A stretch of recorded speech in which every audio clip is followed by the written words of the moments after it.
You magnificent bastard.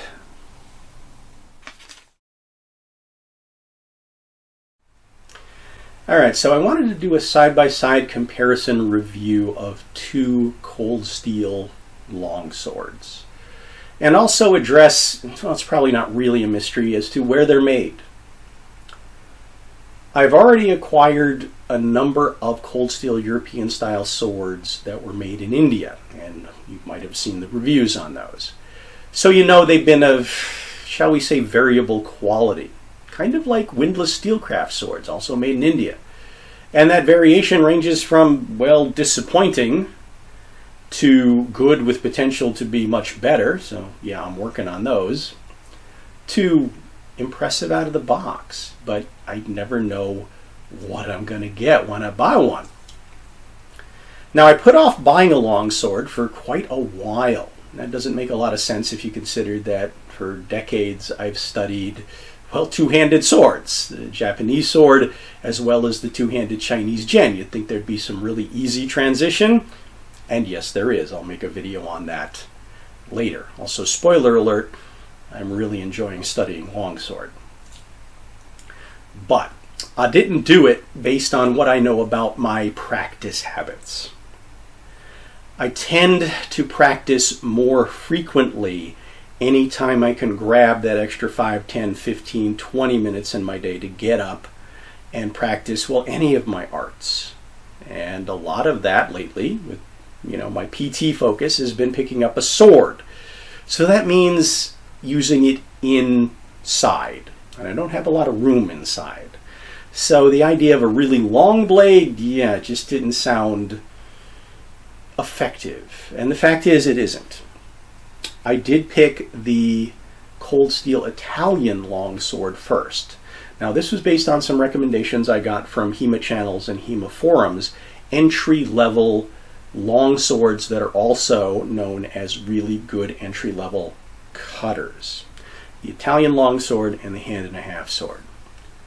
Now, 35.5-inch blade, not super insanely long for a longsword, but yes, too long to use, well, in the building I have. So, said I was enjoying practicing, but I am not enjoying, well, how rarely I have the opportunity to practice. I have to wait until I have a gap in my schedule to be able to get outside, and then I need the weather to cooperate with me. So yeah, I'm getting opportunity to practice, but not as much as I'd like. I would really like a lot more practice with this, and well, that's probably coming hopefully with the summer. I'll cross my fingers. But for about 300 bucks, I am really impressed with this sword. I did that initial unboxing, initial impressions, and I stand by all the wonderful things I said. To the point where I feel like this sword is made by a completely different company, and I think that's just because it was made by completely different people, craftsmen, different factory. And if you look on the Cult of Athena website, and I do recommend you go to the Cult of Athena website, the Cold Steel sword product pages, click on the specifications tab, the bottom of the list, country of origin, India, China. These were made in China. This blade reminds me of the swords I've gotten, the European style swords that were made in Dalian under the CAS Iberia, CAS Iberia umbrella. Hanway, Ronin, Kingston. Has all the same great stuff, including the affordability, which then comes with some of their classic cost-cutting measures that we'll take a look at. But what's great about this longsword? Well, 35.5-inch blade, but the weight is 2 pounds 14 ounces. So not super heavy. It does have a point of balance at 4 inches, which makes it very lively. It doesn't feel its weight in hand. I picked this one first mostly as an aesthetic choice. I like the guard. I like the fishtail pommel. I just love fishtail pommels. But, Italian longsword appealed to my Sicilian heritage. And it matches the arming sword that I have. So there's that. The blade, though. Phenomenal. It's well shaped, it's crisp, it's well polished, but most of all, no secondary edge grind.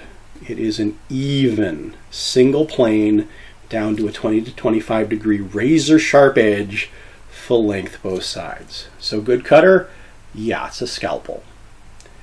And a very handy quick one. Feels great in hand. Leather covered grip, single seam, not the tightest, but it's not really slippy for me. Like I said, I love the fishtail. It allows me to grab it all the way down at the bottom. Grip length 11¼ inches, which makes it, well, pretty much the same grip length as a Japanese sword's suka. So that's super familiar to me.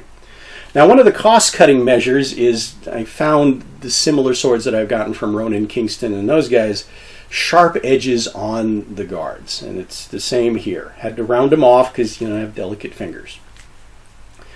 Having the quillin swept forward a little bit does keep it out of the way of my hand more, but yeah, if I make contact with it, I know I'm being a wimp, but easy fix. Fit between guard and blade, there's a little bit of room in there, but everything has stayed tight.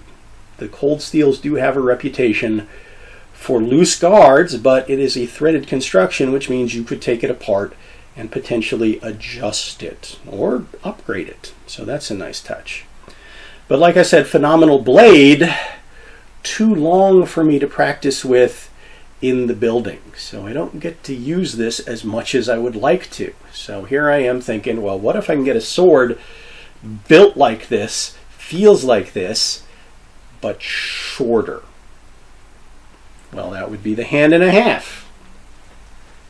which I don't know if you can still call it a 1.5 hand because they did change the grip length. They used to be a couple of inches shorter. Now it's actually slightly longer by about 1/2 inch as compared to the Italian. So 11 7/8. But again, that's a really familiar grip length to me. Doesn't have the fishtail, but it has this scent stopper pommel. And just like the fishtail, super, super comfortable to get your hand all the way down, locked into the end of. That feels great and, well, positive. Guard is not as wide and simpler, but yeah, sharp edges have to be rounded off. Grip, same. The rings are in slightly different positions. If you look at the two of them side by side, they both work. They both feel great. They both have a nice oval to them. Let's look at that blade. Okay, yes, the scabbard is still really tight. Cold Steel makes good scabbards. This is a wooden scabbard, leather-covered single seam, decent throat and shape. You know, nothing super fancy, but functional. And unlike some of those ones made in India, it's not just a basic tube. It actually does go over the scabbard mouth, and then there are leather liners in there that give it a very positive lockup.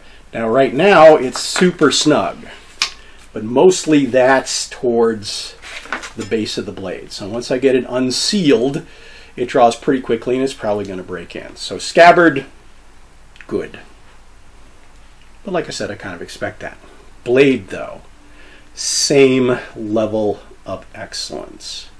Single plane, 20-degree edge, razor sharp, scalpel.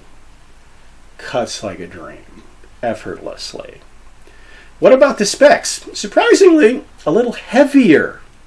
This is a 33.5 inch blade instead of a 35.5 inch blade, but 2 pounds 14 ounces versus 3 pounds 5. So it's a beefier blade. However, point of balance, probably thanks to that scent stopper pommel, instead of 4 inches is sitting at 3.5. So a little bit closer to the guard, which means they feel remarkably similar in terms of handling. Now, I said a similar thing about my two different back swords, point of balance versus weight. As I work with it over a period of time, yes, that extra weight, I do start to just straight up feel it, but in immediate handling, it doesn't really make much difference. The sword is very responsive, very lively, feels great in the hand, and like I said, cuts like a dream. So, which one would I recommend? Well, make the same considerations, I guess, that I did. Do you want a shorter one? Yes, I could do a little bit more practicing inside with this one. I still got to be careful. It's still not a real short blade. I actually kind of got it with the thought that maybe I'd lob it off to 30 inches, but it's such a wonderful blade, I'm not going to touch it. I mean, I didn't have to take a steel to this. It's razor sharp, straight out of the box. Really impressive. Also, unlike the Cold Steel India made swords I've reviewed that come slathered in goo like Janosch at the end of Ghostbusters 2, drippings with goo, yeah. No, just nice fine coating of oil, a little bit of plastic, and yeah, don't need to degrease every surface. So yeah, it's a nice touch. But impressive blade quality, cutting ability, handling on both of them. Aesthetic choice again, just for the looks. Yeah, I gotta go with this one. But handling, this one's got a little bit more blade presence. Feels a little bit more solid in the cut because this one does narrow out a little bit more at the tip. But yeah, hard choice between the two. And I've actually, you know, on those forums, HEMA practitioners would say it's a hard choice. They're pretty equal in performance. So I guess this would be one of those to be continued videos. Revisit them as I've used them more. I might have some different opinions. We'll see how they hold up. But so far, yeah, super impressed with both of them. Glad I got them. Seems a little bit excessive to have two, but like I said, I really am enjoying practicing longsword, and we'll take a look at similarities between longsword and Japanese sword and Chinese sword in some future videos. Until then, well, I know I just did a comparison that was completely indecisive, but if you're considering buying either one of these, I would say absolutely. Otherwise, I hope I was able to give you useful information for comparison. And as always, thank you guys for watching. Happy to answer any of your questions in the comments, and I hope to see you back for more.